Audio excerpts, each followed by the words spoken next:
Ce matin, Gérald Darmanin était l'invité de la grande interview donc Europe 1 et CNews.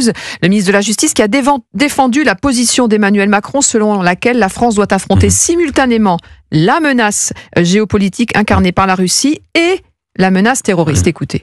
Ceux qui assassinent Samuel Paty, c'est qui? C'est des citoyens russes, tchétchènes.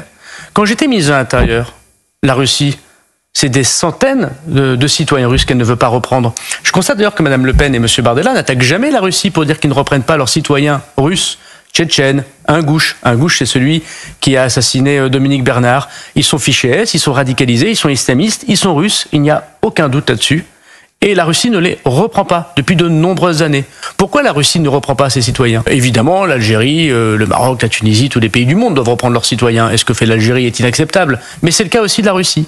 Donc j'aimerais qu'il n'y ait pas deux poids, deux mesures. La menace terroriste, c'est aussi la menace de quelques citoyens russes nombreux, puisque vous savez ce qu'on appelle l'État islamique au Khorasan, c'est-à-dire les ex-républiques de l'Union soviétique, ceux qui passent à l'acte. En France, c'est aujourd'hui des Tchétchènes, des citoyens russes. C'est eux que nous surveillons en premier, d'ailleurs, d'après les services de la DGSI. C'est eux qui sont capables de faire des attentats d'ampleur. On en a déjoué en 2022 à Strasbourg. Et c'est eux qui ont assassiné Samuel Paty et Dominique Bernard. Gérald Darmanin, ce matin, sur Europe 1 et CNews, Nathan Dever. Le surnom de Gérald Darmanin à l'UMP, c'était Gérald Darmalin. D'accord. Darmanin, vous le trouvez très malin. Très maligne. Vous la trouvez maligne parce que c'est une réponse en fait à Marine Le Pen qui considère que le danger principal est avant tout terroriste. Moi, j'aurais un argument qui me semble plus important.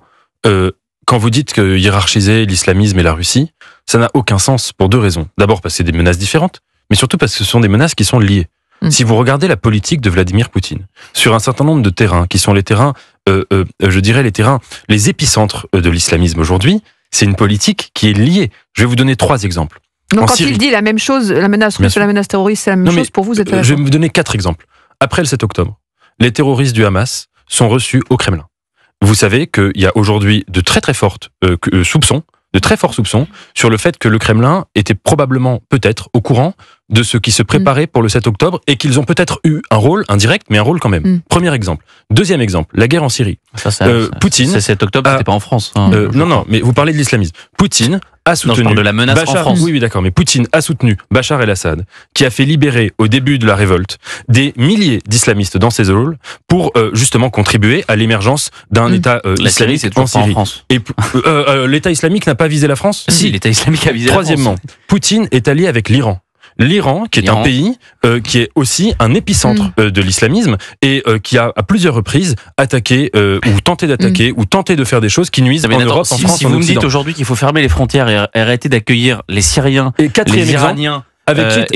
moi c'est d'accord. Et quatrième exemple, avec qui s'est allié l'Algérie de M. Tebboune depuis qu'elle est dans la haine de la France, avec la Russie. Donc l'islamisme, l'Algérie c'est ok pour les relations ambiguës, on l'entend entre la Russie et l'islamisme, mais est-ce que la menace russe et la menace islamiste est la même? Et c'est là où Gérald Darmanin a tort, c'est que les tueurs de Dominique Bernard et de Samuel Paty, ils sont arrivés en France quand ils étaient enfants, donc la question de leur expulsion, elle est inexacte, d'autant plus que le tueur de Dominique Bernard, on aurait pu l'expulser, mais le cabinet de Manuel Valls avait refusé à l'époque. Ça, c'est une des choses. Mais ensuite, il y a l'idéologie.